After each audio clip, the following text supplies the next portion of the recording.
কত কষ্ট করেছি, এক এক ভাই আমাদের কত কষ্ট করেছেন আপনারা জানেন। দয়া করে কেউ যাবেন না, আমরা এখনই মিছিল শুরু করব। আমি বক্তব্য দিব না, আমাদের প্রার্থী যিনি বক্তব্য দিবেন। আমাদের রুট ম্যাপটা হলো গা, আমরা সোজা চলে যাব মিষ্টিপট্টি হয়ে, আমরা নতুন বাজার যাব, নতুন বাজার থেকে আমরা এই হাসপাতাল মোড় হয়ে গার্লস স্কুল রোডে আমরা চায়না মোড়ে শেষ করে দেব। ধন্যবাদ সবাইকে। সংগ্রামী বন্ধুগণ, বিগত 17 বছর যে ভোটের জন্য আন্দোলন সংগ্রাম করে দেশ নেত্রী বেগম খালেদা জিয়া তিলে তিলে মৃত্যুর কোলে ঢলে পড়েছেন, সেই নির্বাচন 12ই ফেব্রুয়ারি বৃহস্পতিবার। আর এই নির্বাচনে তারেক রহমানের প্রার্থী, বিএনপির প্রার্থী হিসাবে যিনি আমাদের মাঝে উপস্থিত হয়েছেন, কিশোরগঞ্জ জেলা বিএনপির সংগ্রামী সাধারণ সম্পাদক, সংগ্রামী জননেতা, আন্দোলন সংগ্রামের পরীক্ষিত নেতা জননেতা জনাব মাজহারুল ইসলাম মাজহার ভাই এবং আপনাদের সামনে গুরুত্বপূর্ণ বক্তব্য রাখবেন। বন্ধুরা, আমরা দেখতে পাচ্ছি গোবিন্দপুর থেকে ইমাম চেয়ারম্যান জিয়াউদ্দিনের নেতৃত্বে একটি বিশাল মিছিল এসেছে। আমরা করতালির মাধ্যমে তাদেরকে অভিনন্দন জানাই। আপনারা অপেক্ষা করুন, বক্তব্য রাখবেন জননেতা জনাব মাজহারুল ইসলাম মাজহার ভাই। এই কোন মার্কা আছে? এই চিল্লা বলে কোন মার্কা আছে? সিংহের মতো করছে বলে কোন মার্কা আছে?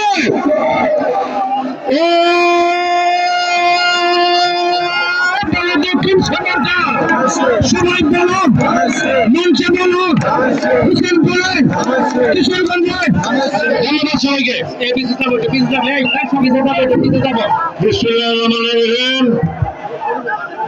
হোসেনপুর উপজেলা বিএনপি এবং অঙ্গ সহযোগী সংগঠনের উদ্যোগে আজকের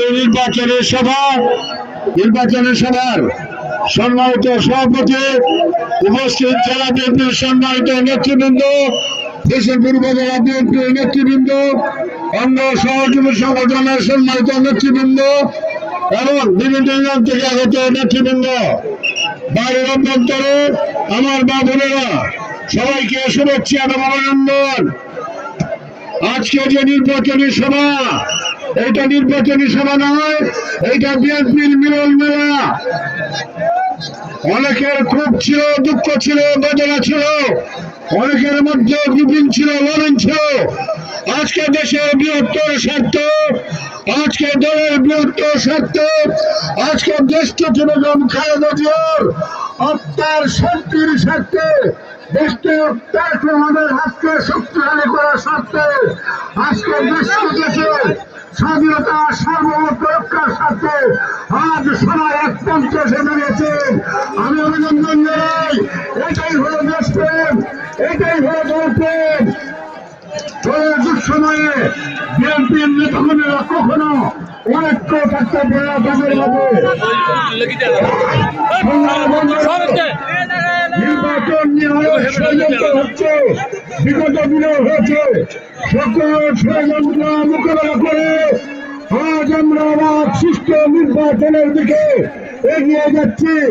নির্বাচন আমাদের দ্বার প্রান্তে, যে নির্বাচনের জন্য আমাদের প্রান্তীয় নেত্রী দেশকে বেগম খালেদা জিয়া আন্দোলন করেছেন, সংগ্রাম করেছেন। যে আমাদের সুষ্ঠু নির্বাচনের জন্য আমাদের নেত্রী আন্দোলন করতে গিয়ে 2.5 বছর কারাবরণ করেছেন, অসুস্থ মাসের পর মাস হাসপাতালে শয্যায় কাটিয়েছেন।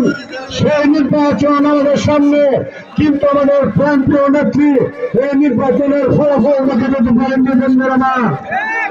আজকে এই দেশ গড়ার মহান দায়িত্ব তার সুযোগ্য জ্যেষ্ঠ সন্তান তারেক রহমানের কাজে দিয়ে গেছেন। আজকে দেশ তারেক রহমান দেশকে পুনর্গঠনের জন্য 29 দফা কর্মসূচি প্রণয়ন করেছেন। আমরা প্রত্যাশা করে আগামী জাতীয় নির্বাচন 12ই ফেব্রুয়ারি নির্বাচন অবাধ এবং সুষ্ঠু নির্বাচন হবে। সেই নির্বাচনের মধ্যে দিয়ে বাংলাদেশ জাতীয়তাবাদী দল সরকার গঠন করবে। ইনশাআল্লাহ আমরা 31 দফা কর্মসূচির মধ্য দিয়ে আমরা একটি সুন্দর বাংলাদেশ গড়ে তুলব। আমি আপনাদেরকে প্রতিশ্রুতি দিতে চাই, বিধ্বস্ত হোসেনপুরকে, বিধ্বস্ত কিশোরগঞ্জকে আমি একটি আদর্শ উপজেলা হিসেবে গড়ে তুলব। এই হোসেনপুরের শিক্ষা ব্যবস্থা,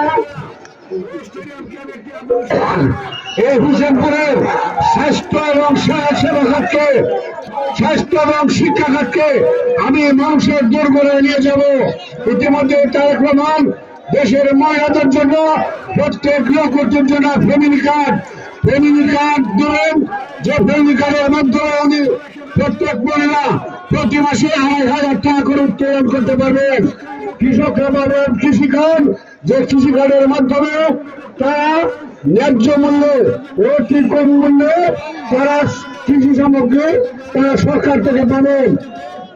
দেওয়া হবে স্বাস্থ্য কার্ড, শিক্ষা কার্ড। নিম্নআয়ের মানুষরা তাদের সন্তানদেরকে বিনামূল্যে লেখাপড়া করতে পারবেন এবং স্বাস্থ্য খাতে তারা স্বল্প মূল্যে চিকিৎসা সেবা পাবেন। আজকে আমি ঘোষণা করতে চাই, এই যে হোসেনপুর সদর হাসপাতাল মানুষ স্বাস্থ্য সেবা থেকে বঞ্চিত, এই হাসপাতালটিকে আমি আধুনিক হাসপাতাল হিসেবে রূপান্তরিত করার চেষ্টা করবো। যে সকল রাস্তা বিধ্বস্ত